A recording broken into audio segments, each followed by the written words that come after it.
율리아나와 성 프란치스코 책 읽기.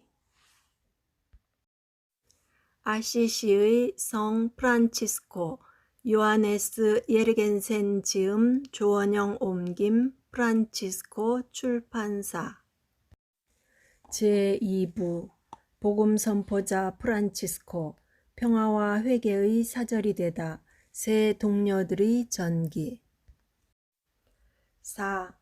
포르지운 쿨라와 초기 제자들. 지금도 그대로인 포르지운 쿨라의 작고 오래된 경당은 하나의 긴 방이다. 뾰족한 궁형의 천정과 반원형의 후진, 뾰족한 지붕, 단순한 아치형 정문이 있고 앞쪽에 오른쪽으로 작은 연문이 하나 더 있다. 살바토로 비탈리스의 세라핌 낙원에 처음 나온 전설에 의하면 이 경당은 5명의 은수자들이 4세기경 리베리오 교황 제임시의 성지에 갔다 돌아올 때 성 치릴로가 그들에게 준 성모 마리아의 유품 하나를 가지고 와서 지었다고 한다. 어쨌든 제대 위쪽에 복되신 동정 성모 마리아의 천국 승천을 나타내는 위대한 시기의 그림이 있다. 그 그림에는 많은 천사들이 마리아의 주위를 날아다니고 있어서 천사들의 성모 경당이란 이름을 얻게 되었다. 포르지온 쿨라라는 이름은 수바시오 산의 베네딕토 수도원에서 유래되었다. 이 경당은 576년 이래로 그들이 소유하고 있었다. 1075년에 경당이 다 허물어지고 있어서 수도자들은 그 건물을 버리고 산 위에 있는 본원으로 들어갔다. 전설에 의하면 피카 부인이 이 버려진 경당에서 기도를 하는 중에 그녀가 아들을 낳을 터인데 그 아들은 하느님의 허물어져가는 집을 다시 세울 것이라는 계시를 받았다고 한다.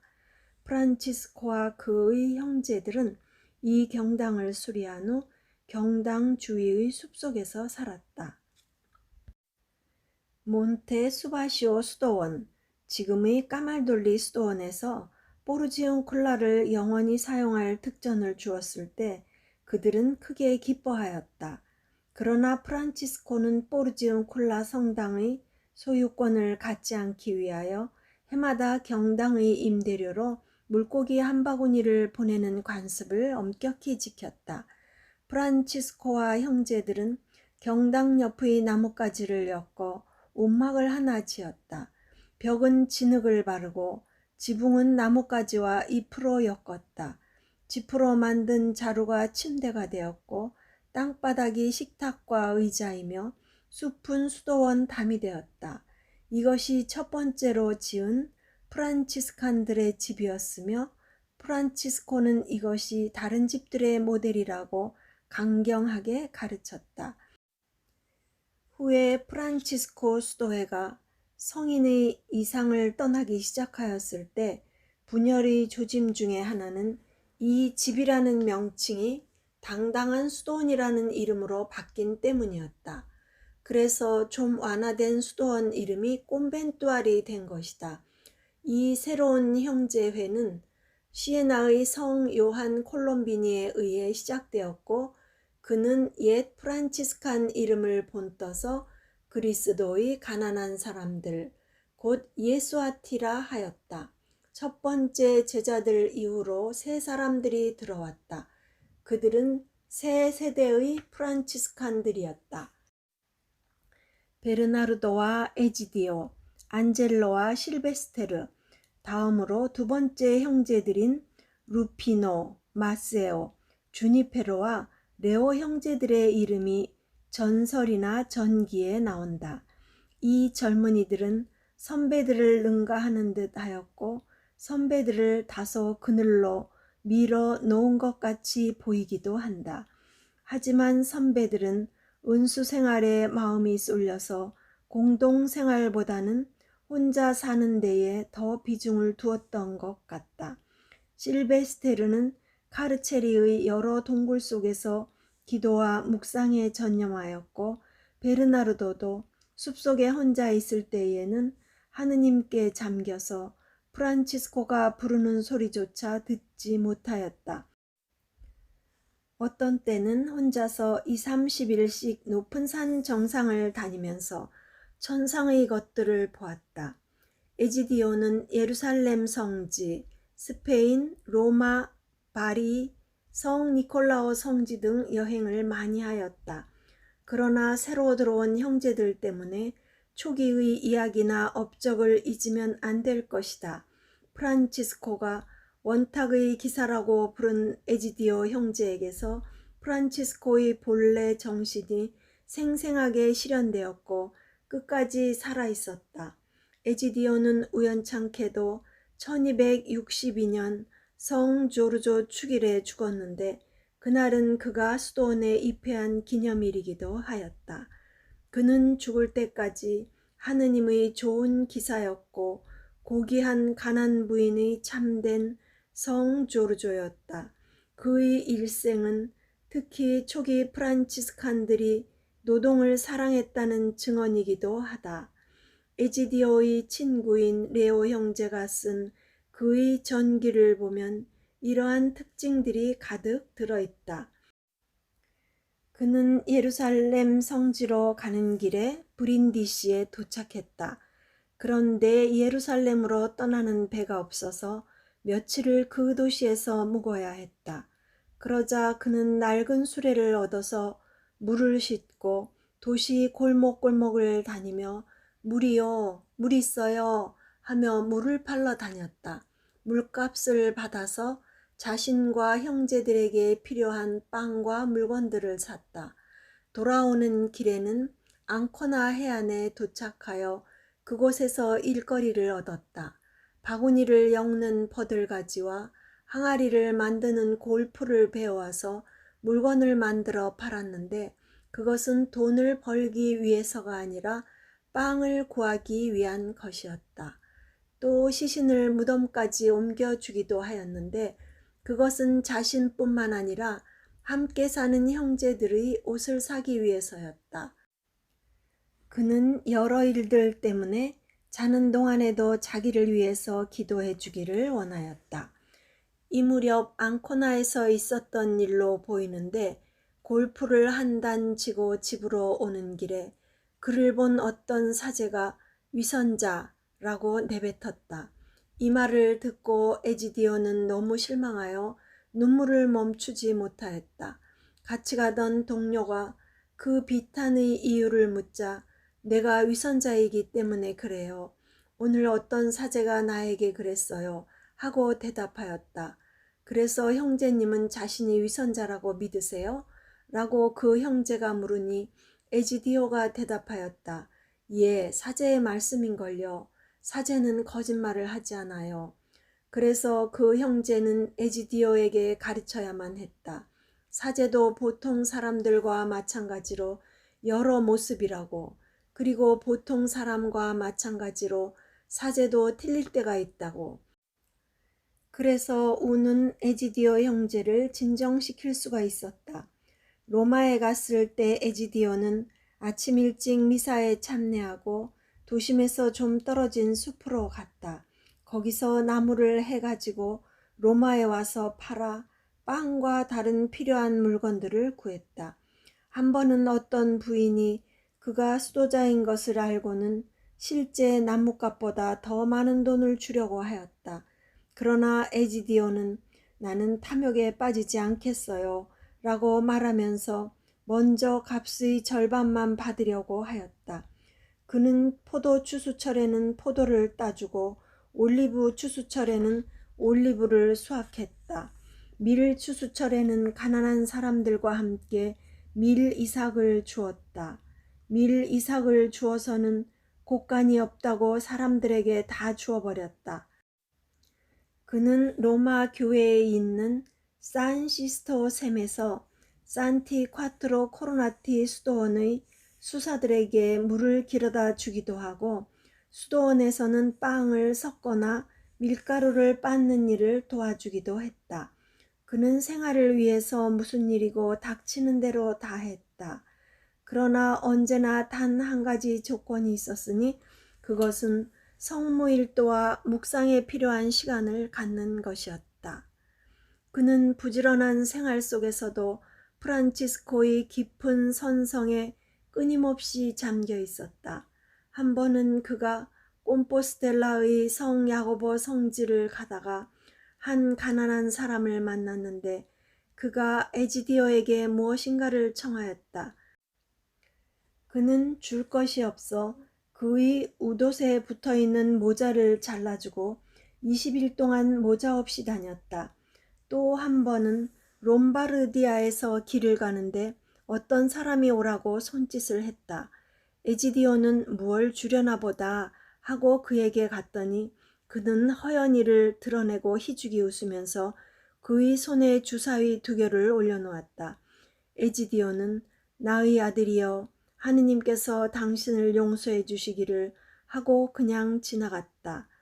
또 산티 콰트로 코로나티 수도자들에게 물을 길어다 주는 길이었는데 아피아 가도에서 한 방랑객이 물 항아리의 물을 좀 달라고 청하였다.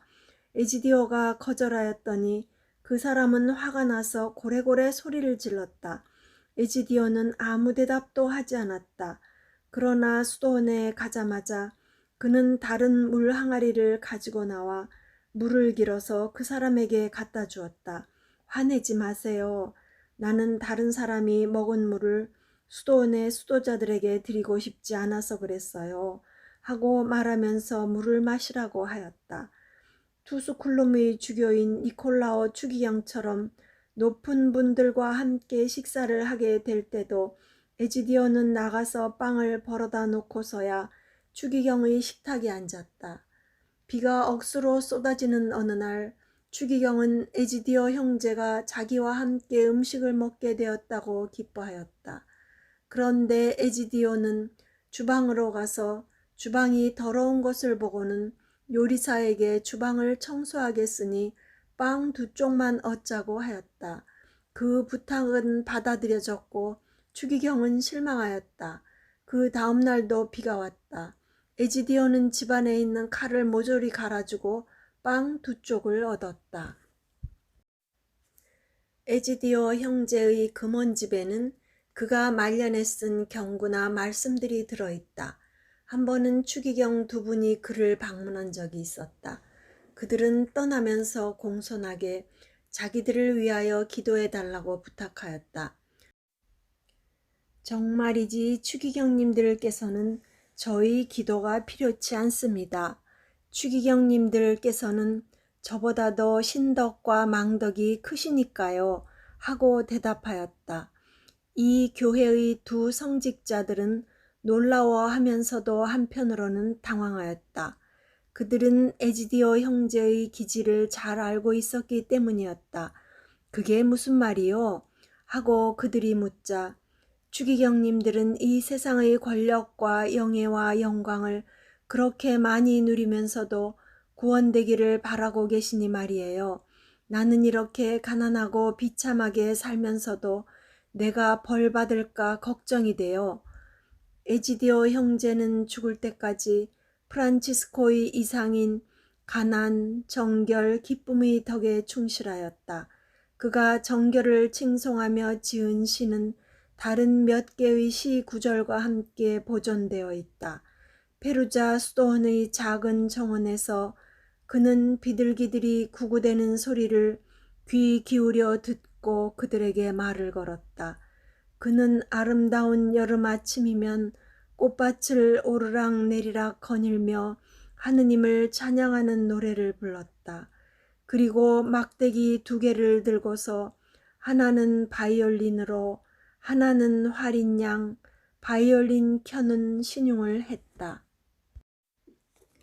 나이든 선배들이 혼자 은수 생활을 하였다면 신세대 형제들은 거의 언제나 프란치스코와 동행했다. 특히 마리냐노의 마세오는 아시시 근방 출신으로 프란치스코의 주요한 여행길에 많이 동행하였다. 프란치스코가 잘 알려지지 않았고 체구도 작았기 때문에 그를 모르는 사람들이 그를 평범한 가난뱅이로 여겼다면 마세오는 체구도 크고 미남이었으며 언변도 좋아서 사람들과 이야기도 잘하는 사람이었다. 이 두 사람이 같이 탁발을 나가면 프란치스코는 몇 조각의 부서진 빵 조각, 그것도 아주 말라 빠진 것을 얻어왔다. 그러나 마세오는 큼직하고 좋은 빵을 듬뿍 얻었고 그것도 잘 구워진 것으로 얻어왔다. 이 키 크고 미남이며 달변가인 마세오는 카르체리에서 문지기를 하며 애금과 주방 일도 맡았는데 그것은 혼자 무거운 살림살이를 다하여 다른 형제들이 방해받지 않고 기도하고 묵상할 수 있게 하려는 것이었다. 한 번은 그가 프란치스코와 길을 떠났는데 갈림길에 이르러 피렌체로 가야 할지 시에나로 가야 할지 아레쪼로 가야 할지 결정해야 했다. 그래서 마세오 형제가 물었다. 사부님, 어느 쪽으로 갈까요? 하느님께서 원하시는 쪽으로 가지요. 그걸 어떻게 알지요? 그러자 프란치스코가 대답하였다. 이제 내가 가르쳐 줄게요. 거룩한 순명의 이름으로 내가 당신에게 명령하는데 여기 길에서 뱅글뱅글 도세요. 아이들이 하는 것처럼 말이에요. 그리고 내가 그만할 때까지 계속 도세요. 마세오 형제는 아이들처럼 계속해서 돌았다. 돌다가 어지러워서 그는 자꾸 넘어졌다. 그러나 프란치스코가 아무 말도 하지 않았기 때문에 일어나서 계속 돌았다. 마세오가 열심히 돌고 있는데 마침내 프란치스코가 말했다. 그만, 움직이지 마세요. 그가 멈추자 어느 쪽으로 향해 있지요? 하고 물었다. 시에나 쪽이에요. 오늘은 우리가 시에나로 가는 것이 하느님의 뜻입니다. 프란치스코의 말이었다. 프란치스코는 마세오가 겸손하고 작아지도록 이렇게 여러 방법으로 훈련시켰다. 마세오는 마침내 아주 겸손한 사람이 되었다. 마세오는 나날이 덕이 높아졌지만 자신을 죄인으로 여기고 지옥에 가야 마땅하다고 생각하였다. 그는 겸손의 덕이 지극하였고 내적 기쁨으로 충만하였다. 그는 기도하면서 종종 기쁨의 소리를 냈는데 그 소리는 마치 비둘기 소리처럼 단순하였다. 그는 하느님이 보시는 앞에서 명랑한 얼굴과 기쁨에 찬 마음으로 살았으나 스스로는 가장 미천한 자로 여겼다. 그가 나이 들었을 때 팔레로네의 젊은 야고보 형제가 왜 기쁨을 표현하는 방식을 바꾸지 않고 항상 가사도 똑같으냐고 물었다. 그는 아주 기쁜 표정으로 대답하였다.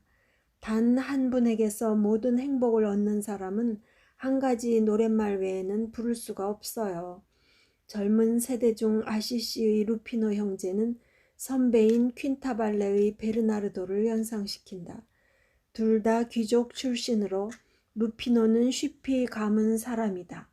루피노도 베르나르도처럼 은수자가 될 성향이 있었으며 그 성향으로 인해 프란치스코를 떠날 뻔하였다.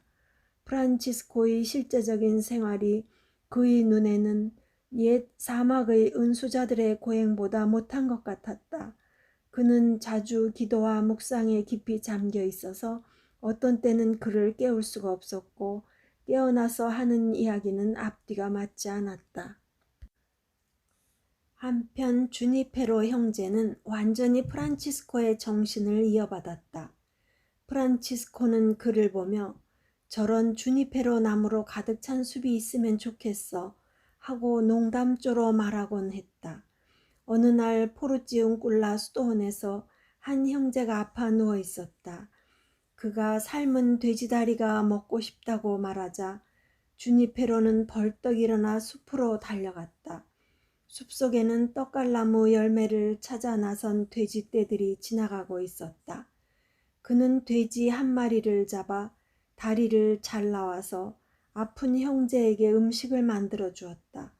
돼지 주인이 뒤따라와 프란치스코에게 불평하자 프란치스코는 이미 주니페로 형제의 짓인 줄 짐작하고 있었다. 그러자 주니페로는 거침없이 자신의 행동에 대하여 설명하였다.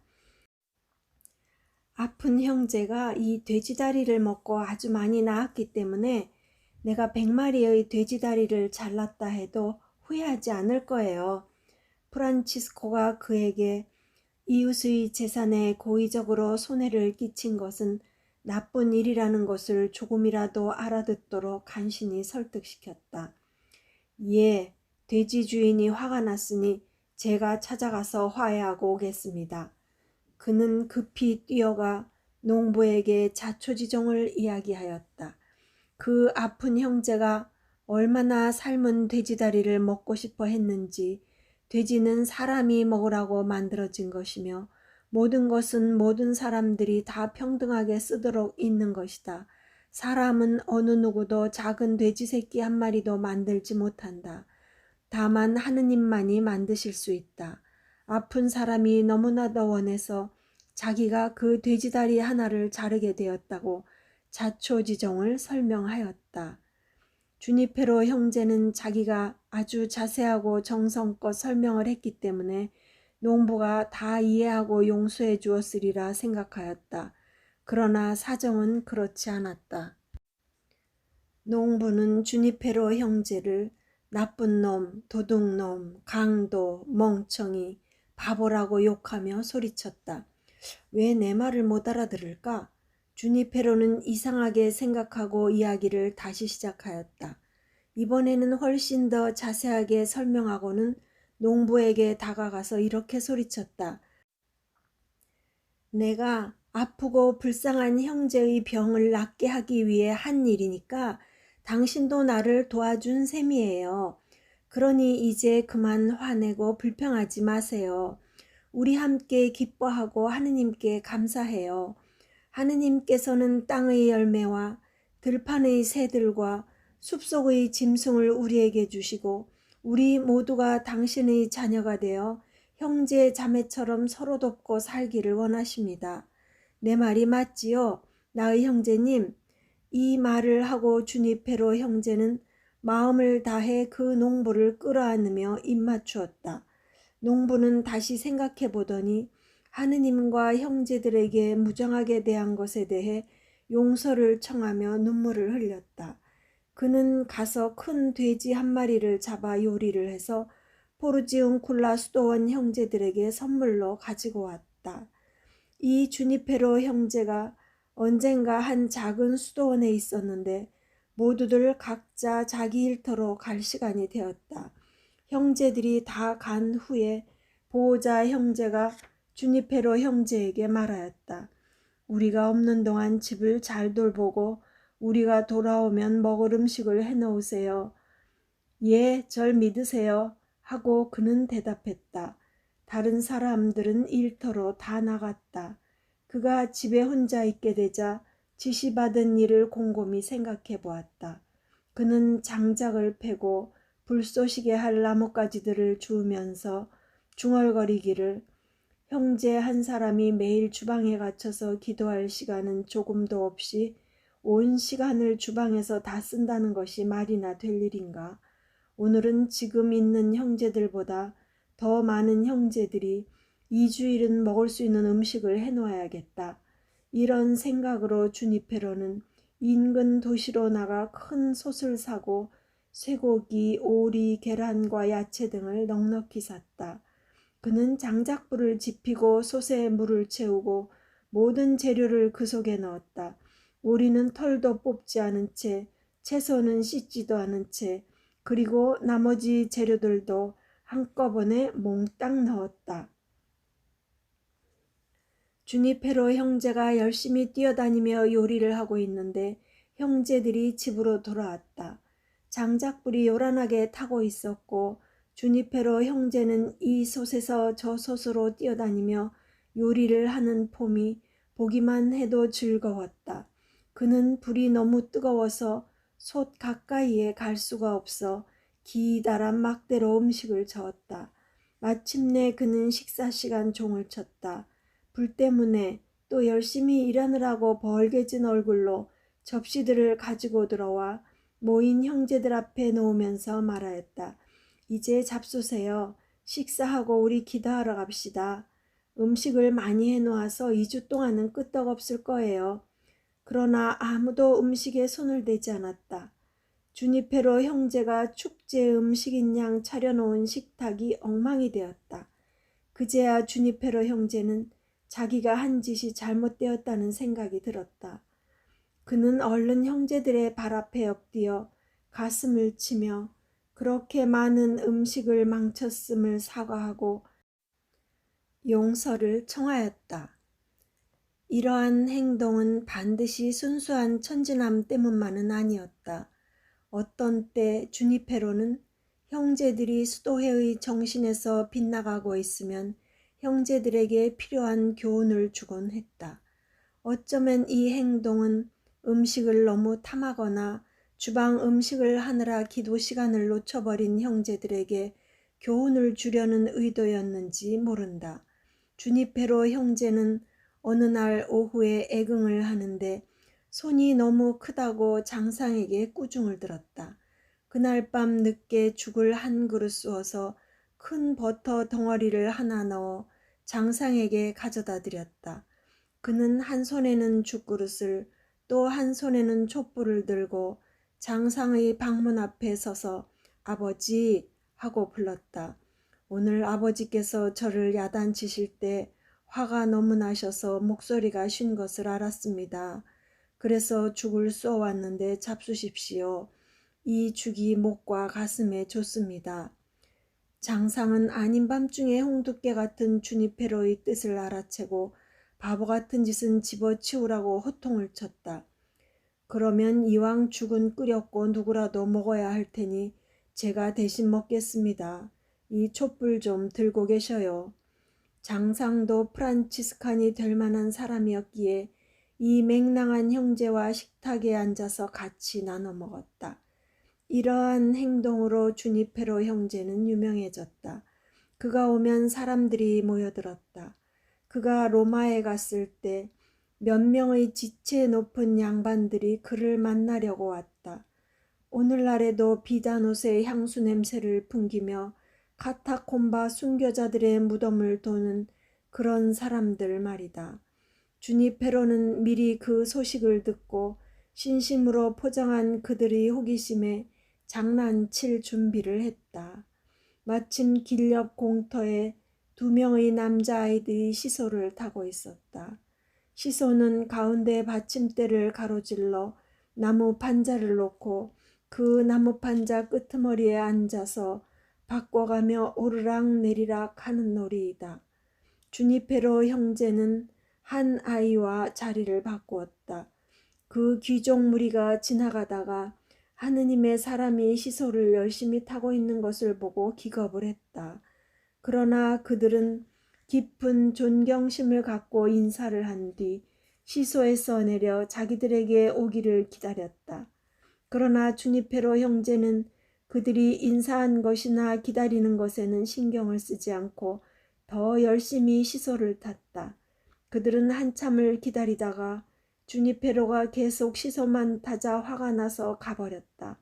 그들은 거룩하다는 형제가 완전히 시골뜨기 농부 무례한이라고 이구동성으로 짓거려대며 갔다. 그제야 주니페로 형제는 시소에서 내려와 혼자서 유유히 로마로 들어갔다.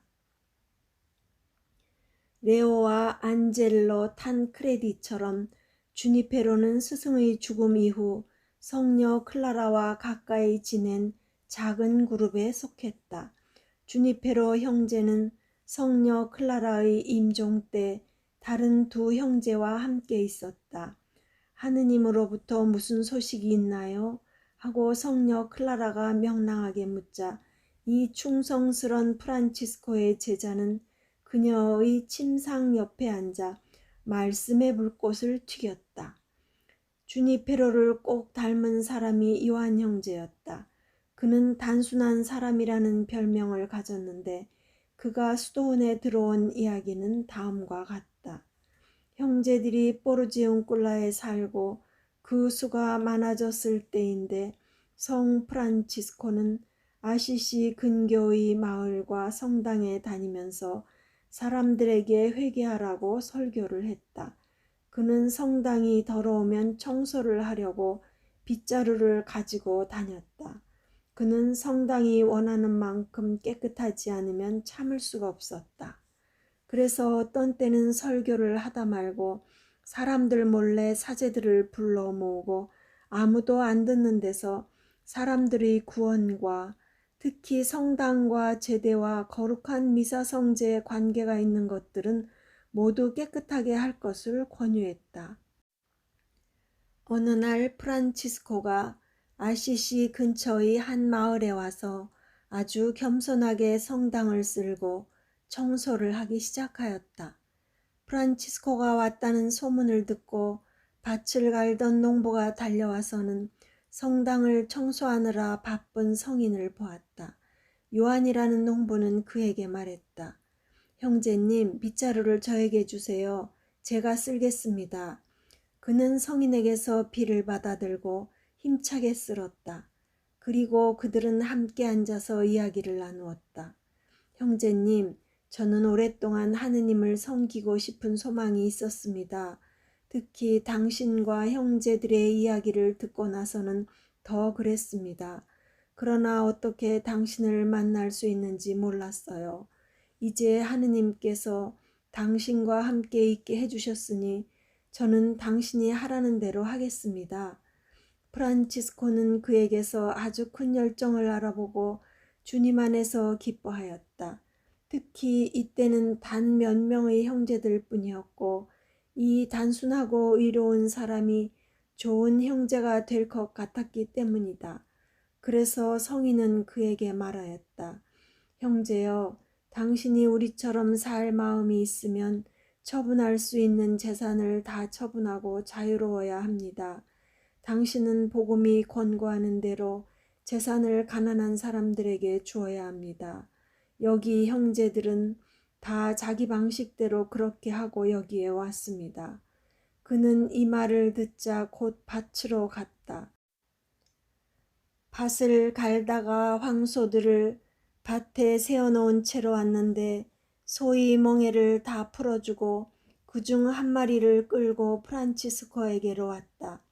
형제님, 나는 지금까지 여러 해 동안 아버지와 집안을 돌보아 왔습니다. 그래서 나는 이 황소를 나의 유산의 몫으로 하여 가난한 사람들에게 주겠습니다. 당신이 좋으실 대로 처분해 주세요. 그러나 그의 부모와 누이 동생들이 그가 떠난다는 것을 알고는 하도 슬피 울어서 성 프란치스코는 그들이 매우 불쌍해졌다. 그들은 식구는 많고 벌이는 없었을 것이다. 그래서 성인은 그들에게 말하였다. 당신의 아들은 하느님을 섬기기 원합니다. 그 때문에 당신들이 슬퍼해서는 안 됩니다. 오히려 기뻐해야 합니다. 저는 복음 말씀대로 이 황소를 다른 가난한 사람에게 주려고 했으나 여러분들이 아무 위로도 없으면 안 되겠기에 당신들에게 되돌려 드리도록 하겠습니다. 그들은 모두 성 프란치스코의 말씀에 위로를 받고 황소를 다시 가져갔다. 요한 형제는 수도복을 입고도 너무나 단순하여 성인이 하는 대로 뭐든지 따라해야 한다고 생각했다. 프란치스코 성인이 성당이나 다른 곳에서 기도를 하면 그는 성인을 잘 보고 성인의 행동과 움직임을 그대로 따라하였다. 성인이 무릎을 꿇거나 양손을 하늘로 올리면 혹은 침을 뱉거나 한숨을 지으면 그때마다 그도 똑같이 하였다. 성인이 이것을 알고 웃으며 그를 꾸중하였다. 그랬더니 형제님, 저는 당신이 하는 대로 하겠다고 약속하였습니다. 그러니 형제님이 하는 대로 다 따라해야 되지 않겠습니까? 젊은 제자들 중에서, 아니 그 당시 모든 제자들 중에서 프란치스코가 특별히 믿고 가까이 한 친구는 아시시의 레오 형제였다. 그는 성인의 서기 겸 비서였다. 프란치스코는 그의 이름이 레오, 곧 사자란 뜻이었지만 일부러 반대로 하느님의 어린 양 형제라 불렀다. 장꽃성이에 의하면 다음과 같은 일화가 전해진다. 형제회 창설기의 어느 날 성 프란치스코는 레오 형제와 함께 어떤 수도원에 갔는데 거기에는 성무일도 책이 한 권도 없었다. 아침 기도 시간이 되자 성 프란치스코는 레오 형제에게 이렇게 말했다. 형제여, 우리는 기도할 성무일도 책이 없습니다. 그러나 하느님께 찬미드리며 이 시간을 보내도록 내가 선창을 할 테니 내가 가르쳐 주는 대로 후창을 하여 주십시오. 내가 가르쳐 준 것 이외의 말을 하면 안 되니 조심하십시오. 내가 이처럼 말할 것입니다. 프란치스코 형제여, 너는 이 세상에서 수많은 악과 죄를 범했으니 마땅히 지옥에 떨어질 자니라. 그러면 레오 형제는 곧 답을 하십시오. 내가 지옥의 제일 깊은 곳에 빠질 놈인 것은 참으로 사실이니라. 주님의 이름으로 시작하십시오. 그래서 레오 형제는 순직하게 네, 알았습니다 하였다.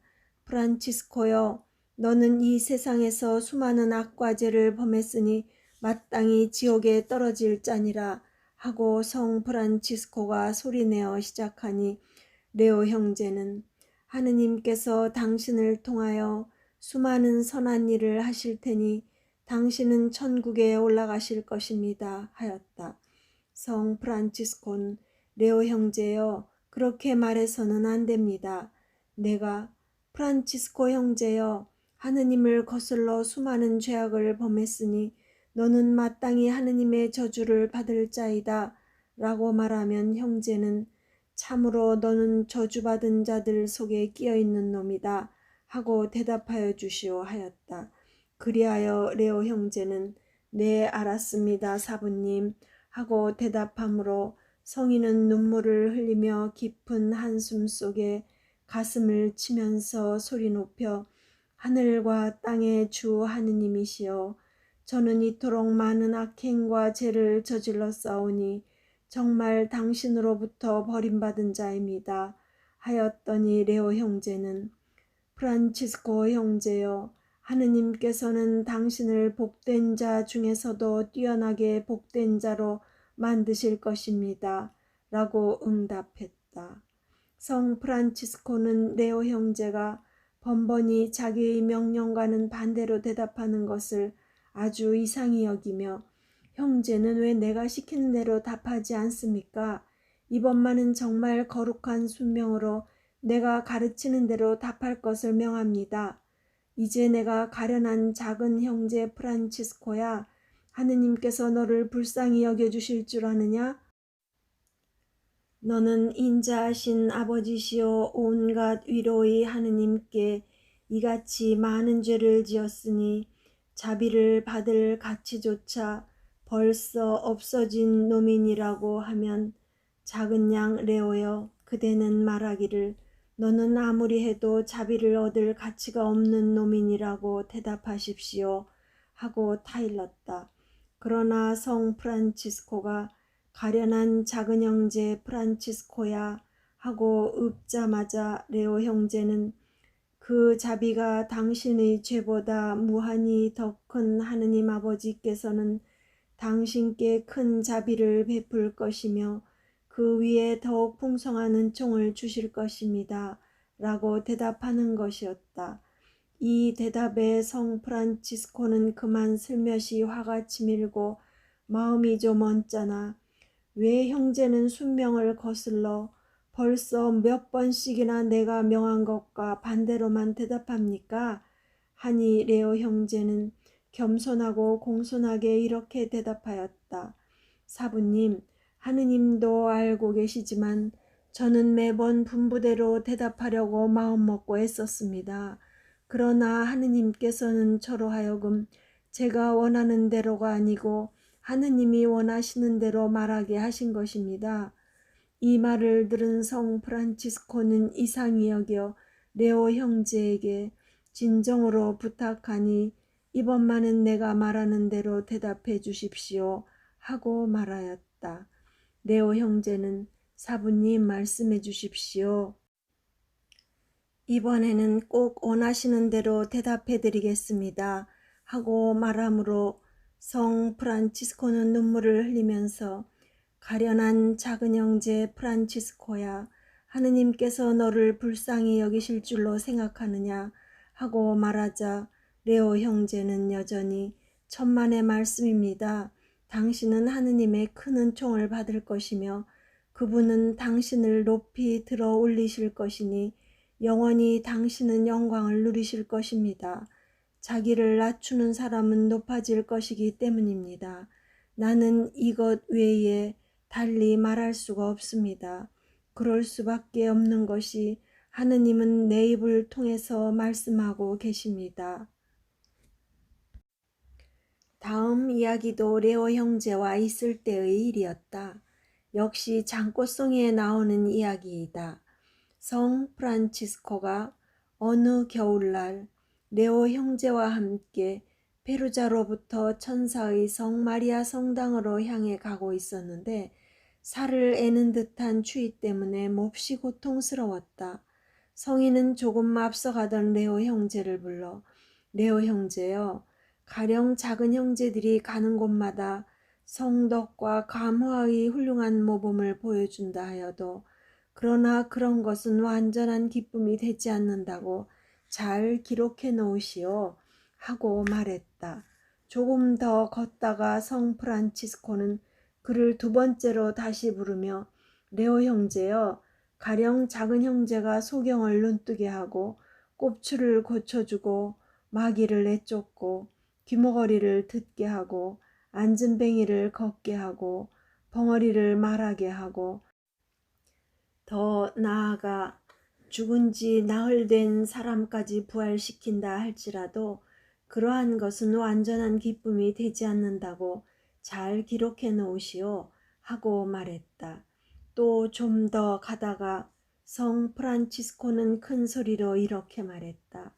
레오 형제여, 가령 작은 형제가 모든 나라 말과 온갖 지식과 만가지 책에 능통하고 장래 일뿐만 아니라 인간 양심의 비밀까지 꿰뚫어 볼 수 있다 하여도 그러한 것이 완전한 기쁨이 되지 않는다고 잘 기록해 놓으시오.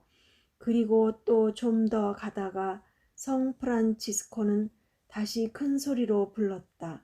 하느님의 어린 양 레오 형제여, 가령 형제가 천사들의 말을 하고 별의 궤도와 약초의 효력을 알고 또 땅의 보물을 다 찾아내고 새와 물고기와 온갖 짐승, 사람, 돌, 초목의 뿌리와 물의 효능을 안다 하여도 그러한 것이 완전한 기쁨이 되지 않는다고 잘 기록해 놓으시오. 좀 더 걸어가다가 성 프란치스코는 큰 소리로 레오 형제여, 가령 작은 형제가 전교에 아주 능하여 이교도 불신자들을 모두 개심시켜 그리스도의 신앙으로 이끌어들인다 하여도 잘 기록해 두시오. 그러한 것은 완전한 기쁨이 되지 않습니다. 3km는 좋게 되는 거리를 걸어가면서 이런 이야기를 계속하니 레오 형제는 몹시 놀라 사부님, 그렇다면 참된 기쁨이 어디에 있는지 가르쳐 주십시오 하고 물으니 성 프란치스코는 대답하기를 우리가 비에 젖고 추위에 떨며 진흙탕에 빠져 흙투성이가 되어 허기지고 기진맥진하여 천사의 성 마리아 성당에 도착해 수도원 문을 두드릴 때 문지기가 화를 내며 당신들은 누구요? 하고 묻고 그때 당신들의 형제 두 사람입니다 하고 대답하면 문지기가 말하기를 거짓말 마라. 너희들은 사방을 돌아다니며 세상을 속이고 가난한 사람이 구걸한 것을 빼앗아 먹는 두 명의 악당이지. 썩 물러가거라. 그러고는 문도 열어주지 않고 추위와 굶주림에 떠는 우리를 거들떠보지도 않고 바깥 쏟아지는 빗 속에 우리를 밤중까지 내버려둘 때 그런 욕설, 무정한 대우, 매정한 거절도 우리가 인내로서 달게 받고 그 사람과 맞서 싸우거나 불평하지 않고 겸손하게 애덕으로 문지기가 말한 것은 맞는 말이다. 우리에게 그렇게 말하도록 하느님께서 시킨 것이다. 라고 생각한다면 레오 형제여, 그것이 바로 완전한 기쁨이라고 기록해 놓으시오. 그리고 우리가 끝내 문을 두드리면 문지기가 더 화를 내며 튀어나와 우리가 나쁜 불량배이기나 하듯이 욕설을 퍼붓고 뺨을 때려 내쫓으며 여기서 썩 물러가지 못해 이 더러운 도둑놈들아, 병원에나 찾아가. 여기서는 먹여주지도 재워주지도 않는다 하고 말하게 될 때 우리가 만약 애덕의 숭고한 정신에서 인내와 기쁨으로 이 모든 것을 달게 참아 받아낸다면 레오 형제여, 그것이 완전한 기쁨이라고 기록해 놓으시오. 그리고 우리가 굶주림과 추위와 어두움 때문에 하는 수 없이 다시 문을 두드리고 울부짖으며 제발 문 좀 열어달라고 애원할 때 그는 화가 머리끝까지 치밀어 이 파렴치들 혼 좀 나봐라 하고 고함치며 옹이가 가득 박힌 몽둥이를 들고 나와 수도복의 모자를 잡아지고는 우리를 땅에 내동댕이쳐 눈 속에 굴리며 몽둥이의 옹이로 사정없이 매질한다고 할 때 그래도 우리가 이 모든 것을 달게 참아받고 복되신 그리스도의 가난을 생각하고 즐거워한다면 레오 형제여, 그런 것이 완전한 기쁨이라고 기록해 놓으시오. 레오 형제여, 자 이제 결론을 들어보시오. 그리스도께서 당신의 친구들에게 베푸시는 성령의 온갖 은총과 선물 가운데서 가장 훌륭한 것은 바로 자기를 눌러 이기고 고통, 모욕, 수치, 불쾌한 것을 그리스도께 대한 사랑 때문에 달게 참아받는 그것입니다. 하느님의 다른 선물은 자랑거리로 삼을 것이 못됩니다. 그것은 우리 것이 아니라 하느님 것이기 때문입니다. 그러므로 사도께서 말씀하시기를 그대가 가진 것 가운데에서 받지 않은 것이 어디 있습니까? 모두 받은 것이라면 왜 받지 않은 것인 양 자랑합니까? 하셨습니다. 그러나 고난과 고통의 십자가는 바로 우리의 것이기 때문에 자랑할 수 있습니다.